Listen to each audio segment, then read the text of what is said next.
I must just check. How do I pronounce your surname? Is it Redding or Reading. Redding? Spot on. Good, Yep. good. Okay. Right.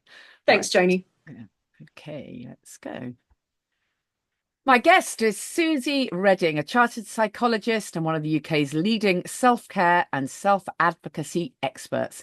I mean, you've got so many great books, Suzy. I don't know where to start really. But what caught my eye was seeing the title of the new one, hot off Mhm. the press, "How to Be Selfish." I mean, I absolutely love it. But before we get into all of that, and happy to chat about your other books because so much of the stuff you do is really relevant to the people listening to this, I think.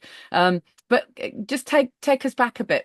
Have you got any kind of story to share? Because it's usually something that means that people end up doing the work they do. Sure. Okay. So I would have said up until the last couple of years, I would have said that it was my life experience colliding with the terminal illness of um, my father and becoming a mum all at the same time that set me on a path to empower people with the tools of self-care, which made really beautiful sense of my qualifications. So I'm a chartered psychologist. I also spent a decade working as a personal trainer, and I'm also a yoga teacher. So self care was the thing that kind of brought all of those different skills together. Mm. But I think it was when perimenopause hit that I realized that that life lesson that I learnt becoming a mum, losing dad, was much, much bigger than self care. It was actually a lesson in self advocacy.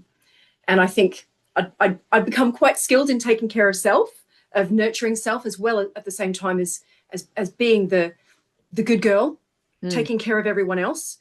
But when perimenopause hit, I realized that it was time for me to start to receive. I needed to live like I matter as well. So that is where How to Be Selfish came from. Right. Having to learn that, I've got to, people aren't good mind readers. Yeah, okay, let's dig into Yeah, that a bit more then. So yeah, I'm seeing the subtle difference. You know, it's one thing to decide, okay, I'm actually going to, rest this afternoon, or I'm going to have a face mask, or I'm going to run a nice bath with essential oils, or whatever it is. But it's something else being able to actually ask for help and support. it is. It is. Right. And I think that a lot of people will have got to a point where they feel more comfortable with nurturing self. I would still argue that there's still a lot of guilt and shame around turning attention inwards and prioritizing self. But I think we've made some progress there. But there is a missing piece of the puzzle here Mm. where a lot of women and a lot of men don't feel like it's okay to show up honestly in relationship, to voice feelings, to voice needs, and to lean on others. And I certainly learnt the hard way that I need it for my health, but Mm. I don't just need it for my health. I actually need it for the health and well-being of my relationships Yeah, yeah, it's so with true. reciprocity. Yeah, exactly. I mean, when I think back to, and it's not just me, a lot of the clients that I work with will say the same thing, that their drinking, for example, ramps up when the kids are young because they're going at it 24/7. They're exhausted, literally, working and sometimes caring for elderly parents. And they've got young kids and they're trying to hold it all together and they're trying to keep the house okay and on and on and on. And you're absolutely right. We can talk to them about, well, factor in some time for self-care, so when the baby, we always hear, don't we, when our kids are young, when the baby has a nap, you nap. Oh, for God's sake, seriously, do you know how many jobs I've got to do when the baby had a nap all those years Yeah. ago? So you're Yeah. right, we can encourage them to, and we probably do spend a lot of time encouraging them to take out a little bit of time for self-care, which is what I used to think of as the glass of wine. I used to think of my self-care, but actually would have been much harder to pause and think, what I actually need is I need help and I need Yes. support. But what you said Yes. earlier was really true as well. People aren't mind readers. So we can tend to Yeah. get really fed up that we're not getting the support that we think we need and feel quite Yes. resentful, but we Yes. haven't made it clear. So how do we Yes. do that? Yeah. Well, this is the thing. This is a skill. And I would say that actually half the battle is reconnecting with self because we are distracted and disconnected left, right, and center by what that person needs, by that beeping gadget, by this pinging notification. Mm. how seldom do we actually allow ourselves to tune inwards? And for a lot of people, that would be shame inducing. So half the battle is seeing through these untruths that we've been told, that we must be selfless, that we can't be selfish, that we can't need others, that we can't focus on self. We've got to see through those things and question them, hold them up to the light. Once we've done that, once we've given ourselves permission to take a look, then we need to connect. What's going on? Where are we at? What do we need? And for so many people, we're so focused on the needs of others, we don't even know. We feel a bit lost. So I guess there's a process of re-education. There's a reclaiming of our attention. There's becoming alive to our senses again. There's also a sense of we need to reclaim the right to feel, because our emotions are cues to our human needs. So there's a scaffolding of skills, and that's why I wanted to create the 7 steps to taking back our power, to sort of walk people through. There's this foundational skill. You've got to be able to direct your attention first before you can notice what's going on. And then once you've connected and you've noticed, now we need to build the skills that will help us feel safe and confident to actually give voice to what it is that we've observed. So I want to acknowledge it is challenging, but it is absolutely a skill that we can all learn. Yeah. So step 1 then is connecting with self. Step That's one really is important. step one is getting our mind on side. Mm. Okay, we've got to hold up to these self-limiting beliefs that if I give people nourishing practices, or if I say it's okay to lean on, we're not going to do any of these things until we've held these beliefs up to the light. So it's getting our mind on side and making sure that our beliefs are contingent with what allows us to be healthy, whole individuals. And part of that is also noticing that there's a distinct difference between thoughts and self-talk. Thoughts come to us. We don't choose them. So it's okay to stop trying to massage them because you don't control them. However, we do control our self-talk. It does get automatic, but this is the starting point. We've got to get our self-talk on side so that we can actually start to heal our relationship with self. So just explain the difference though, because between some people would say, well, if I have a thought and it's, I'm not good enough, that is self-talk. Where's the difference? No. The first thought that comes to you, you haven't chosen it. That's just something that's come out of thin air. Yeah. What you then say to yourself in response to that thought, that is your self-talk. Yeah. Okay. Fundamental difference. You don't control the first thing, but you do have influence over how you interact with that first thought. Yeah, absolutely. And I think people don't, I think we underestimate just how damaging our self-talk can be. And I would suggest that negative, punitive, judgmental and critical self-talk is a form of self-harm. Yeah. And we need to learn how to speak to ourselves with dignity and respect. Yeah, I've mentioned a few times on this show that I'm a Hay House author, and there was an event with Cheryl Richardson and Louise Hay, which was absolutely amazing. Oh, amazing! Yeah, it was amazing. But I always remember Cheryl Richardson talk because as you know, Louise Hay does mirror work and encourages all to look in the mirror, which is not terribly British, in fairness. But she was kind of saying that the reality is certainly the average woman, when she goes and looks in the mirror in the morning, before something important, let's say, for sake of argument, if she were to speak out loud the self-talk, she'd probably be had for abuse, particularly if there was a child in the room. We say terrible things to ourselves. You're absolutely right. It's very harmful because we forget that we're listening. And the interesting piece is we would never say those to anyone else. Because generally, when you ask someone, do you think you're quite a kind person? Oh, yeah, I'm really kind to other people. Probably you are. It's really true. It's fascinating, isn't it? And it's a fundamental starting point, isn't it? Because if you think about it, your self-talk is like the soundtrack of life. Yeah.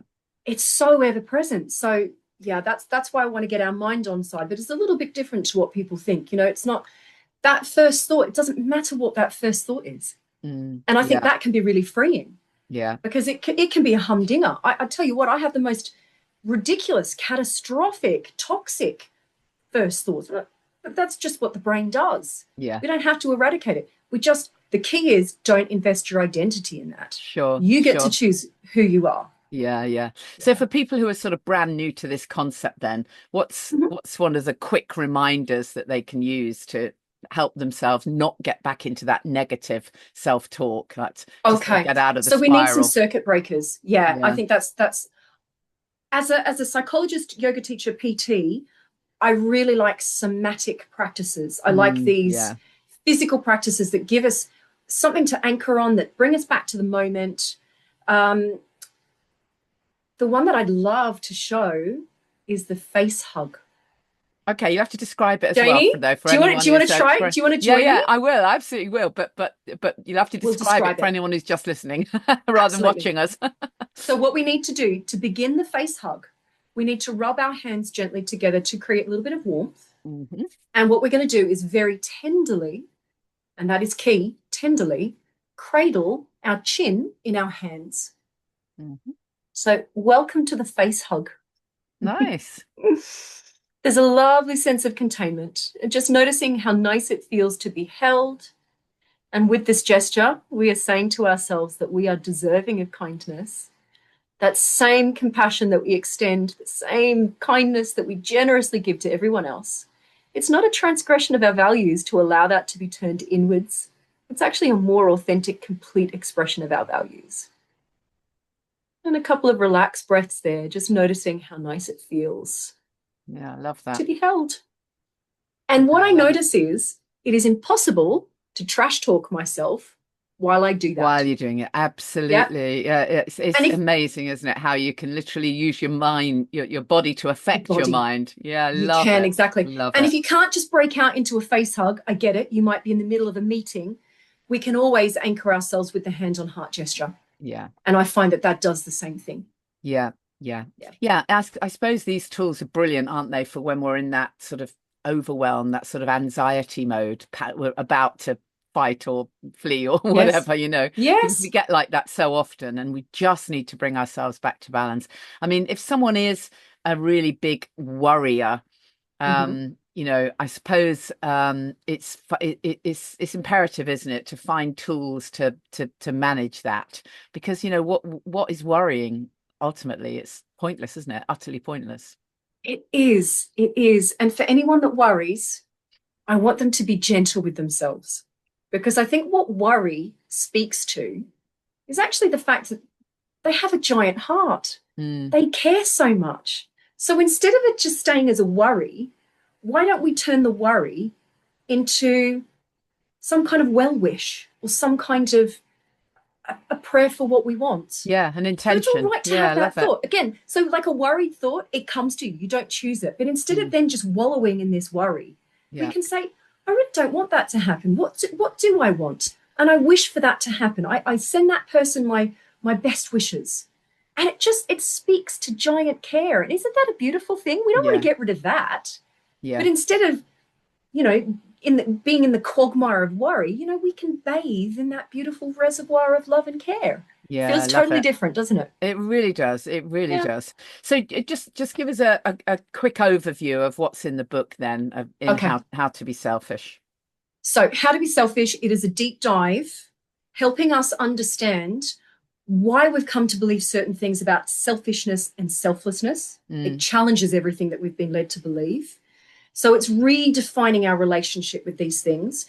We look at the cultural underpinnings as to why we feel as we do about focusing on self. So, our gender conditioning, how we rear children, more modern messaging about resilience, gratitude, post traumatic growth, which these concepts used in the right moments are fantastic, but used in the wrong moments, they can really silence people and make people feel really guilty for struggling. mm, Once we've got a good snapshot of why we feel as we do, then we've got the chance to think and feel and choose differently.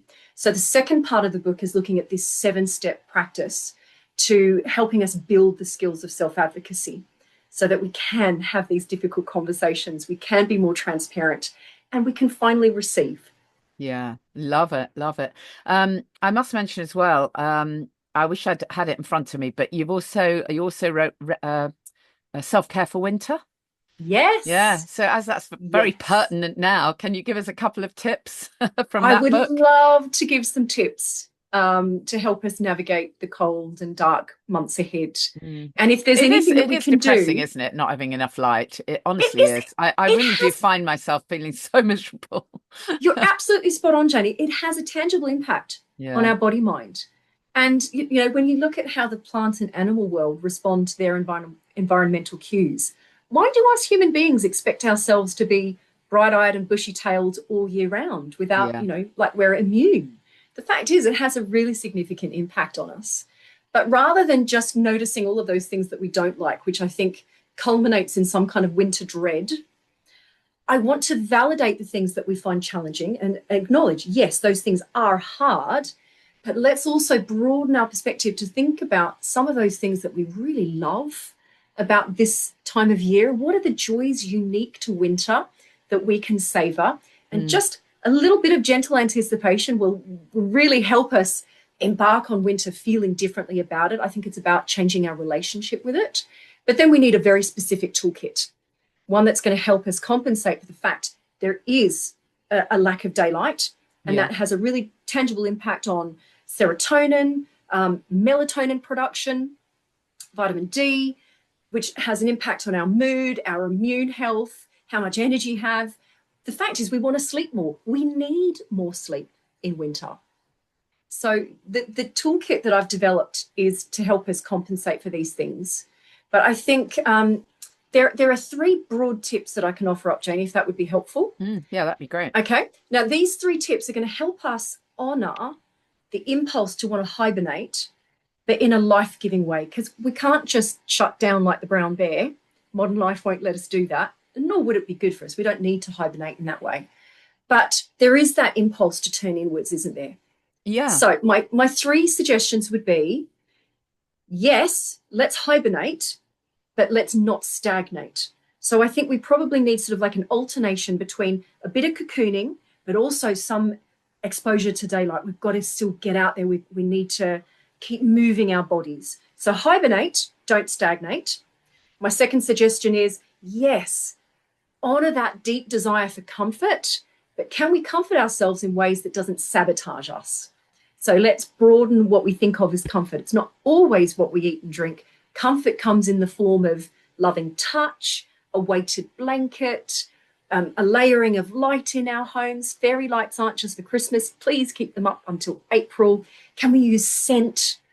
That's another way of giving comfort. And the final one, and this is really important, yes to retreating, mm, but make sure you're not isolating yourself, because yeah. people need people. And it's fine if our social mojo looks different. It's all right if you don't want to go out of an evening, but how can we connect in different ways that makes sure that we're not vulnerable to loneliness? Yeah, yeah, I love that. And you're absolutely right. There are many joys of the winter months, aren't there? And There are. just mentioning the lovely Yes. blankets and Yes. which you're not going to have in the summer, right? In No. fact, there's the whole, is it called hygge, the whole Scandinavian Yes. kind of tradition where everything is candles and blankets and Yes. and being cozy, really. It's literally being cozy. Fluffy Yep. socks, isn't it, really? Yes. Let's face it. So, I mean, the reality is, I kind of moan about it, but by the same token, I would not want to live somewhere where there were no seasons. I really wouldn't.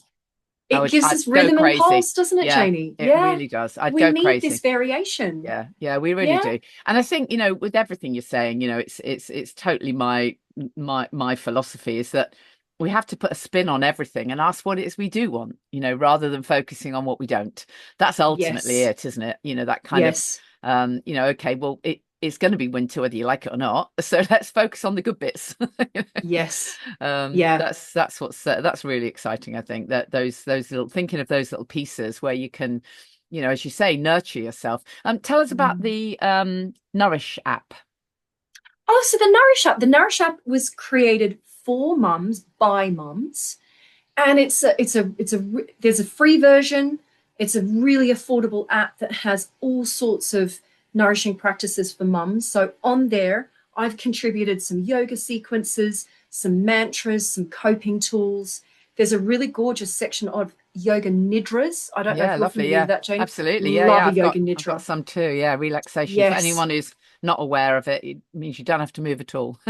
You get to You just lie literally back just and receive. rest. Yeah. In And fact, if don't they anyone has say trouble that it's falling asleep, Yeah, Listen it's to a yoga perfect. nidra. I fall asleep in every one, I honestly. You're know. not meant to, and But it don't doesn't they matter if say you that do. even like an hour of it is equivalent to like 4 hours kip or something? It's meant to It's be amazing. really deeply Yeah. restorative. Yes. Great. Oh, that sounds a Yeah. fantastic. Wonderful. So what's next for you then, Susie? Obviously you're prolific in the books you've written. That's amazing how many books you've written. It's very cool. What else have you got going on if that's not enough? Oh, do you know what? I'm really excited to see How to Be Selfish land. So it's yet to hit the stores. So, it'll be interesting to see what blooms from that. It's my first book with Penguin. So I'm hoping there'll be an opportunity for more. I think what I loved most about this process is that I got to voice the audiobook for myself for the Yeah, very oh first yeah, you time. have to do that, don't you? It's I've a never roast had that though. It's a opportunity roast, before. isn't it? How hard is It's it? Oh, it's it's very really annoying. challenging. I know, isn't But it? what I really loved is that How to Be Selfish. There are love notes throughout it, and I loved reading those. Mm, And I think if I could create some kind of resource that is literally from start to finish, just a kind, nurturing, supportive voice sharing something that you can anchor yourself on. So I'm wondering whether, yeah, some kind of project around feeling safe.